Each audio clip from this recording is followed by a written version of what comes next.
அன்பு உள்ளங்களே, அனைவருக்கும் வணக்கம். இப்பொழுது நாம் புதுச்சேரியில் உள்ள கோயில்களை பற்றி பார்த்து கொண்டிருக்கிறோம். அதில் முதலில் பிள்ளையார் கோவில்களை பற்றி பார்ப்போம் என்று தோன்றியது. இப்பொழுது நாம் சொல்லப்போவது ஸ்ரீ சாலை மண்பிள்ளையார் திருக்கோவில். இது ஆமாங்க, சாலை மண்பிள்ளையார் தாங்க. ஆமாமா, சாணி, மஞ்சள், சந்தனம், மரம், வேறு, கல், எதில் செஞ்சாலும் பிள்ளையார் வருவார். அதிலிருந்து நமக்கு அருள் புரிவார். ஆனால் எங்கேயுமே இல்லாமல் கருவறையிலேயே மண் பிள்ளையாராக இருந்து, மண்ணினால் செய்த பிள்ளையாராக இருந்து அருள் புரிவது பாண்டிச்சேரியில் தான். அது எங்கே? அண்ணா சாலை ஈஸ்வரன் தர்மராஜா கோவில் சந்தப்பிள்ளையும் சாலையோரமாக சிறிய கோவில் தாங்க. அந்த கோயில் பெயர் என்ன தெரியுமா? கோயில் ரொம்ப சிறியது தான், பெயர் பெருசுங்க. ஸ்ரீ அகண்ட பரிபூரண யாழ்ப்பாண அக்காசாமி சாலை மண் பிள்ளையார் திருக்கோவில். பெரிய பேருங்க. கருவறையில் இருப்பது மிகப்பெரிய மண் பிள்ளையார். அலங்காரத்துடன் காட்சி தருகிறார். கோவில் மிகச் சிறியது, வெறும் கருவறை மட்டுமே உள்ளது. கோயில் விமானத்தில் ஒரு சித்தர் இருக்கிறார். அவர் யார் என்று அங்கு கேட்டதற்கு அவர் அக்காசாமி என்றார்கள். இந்த அக்காசாமிகள் யார்? இந்த அக்காசாமிகள் சமாதி வாழை குளத்தருகே இருக்கிறது என்றார்கள். இவர் இயற்பெயர், இந்த அக்காசாமியின் இயற்பெயர் கண்ணையன். இவர் சொந்த ஊர் இலங்கையைச் சேர்ந்த யாழ்ப்பாணத்துக்கு அருகிலுள்ள வார்கோல்டை திருநகர்.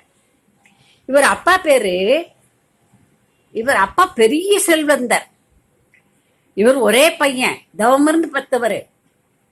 ஆனா இவன் பிறந்ததிலிருந்தே அப்பாவோட வியாபாரத்தையோ படிப்பையோ எதையுமே கவனிக்காம இறை உணர்விலேயே இருந்தான்.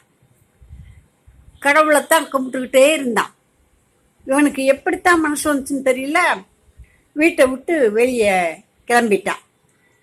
கிளம்பி எனக்கு ஒரு ஞான குரு வேணும் அப்படின்னு சொல்லி தேடிக்கிட்டே போனான்.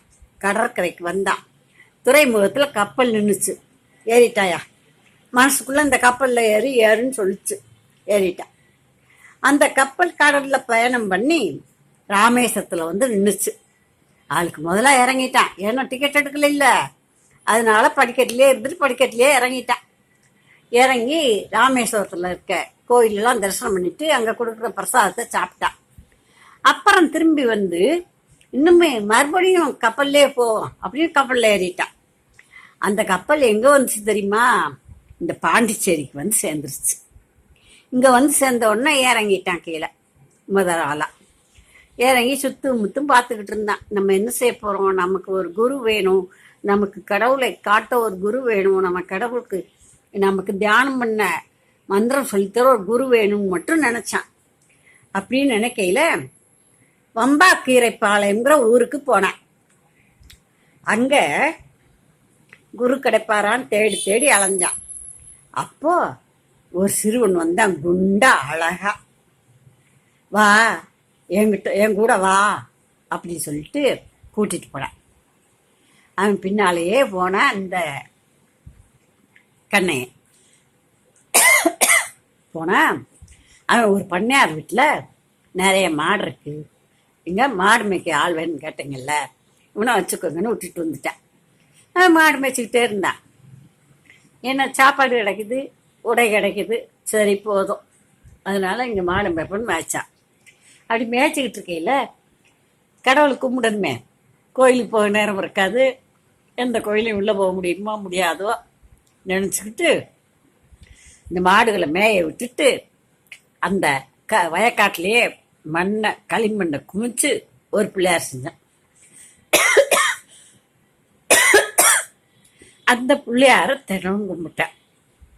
அப்படி கும்பிடையில ஒரு பசு மட்டும் வந்து அந்த பிள்ளையார் மேலே பாலை அப்படியே சொரியும்.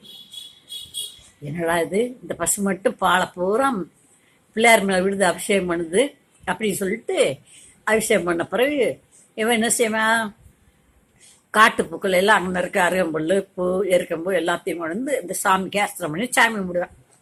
இந்த விநாயகரை மட்டும் கும்பிட்டுக்கிட்டே இருந்தான், இந்த மண்ணால் செஞ்ச பிள்ளையார. தினமும் பார்த்தாக்க ஒரு மாடு மட்டும் பால் கறக்க மாட்டேங்குது.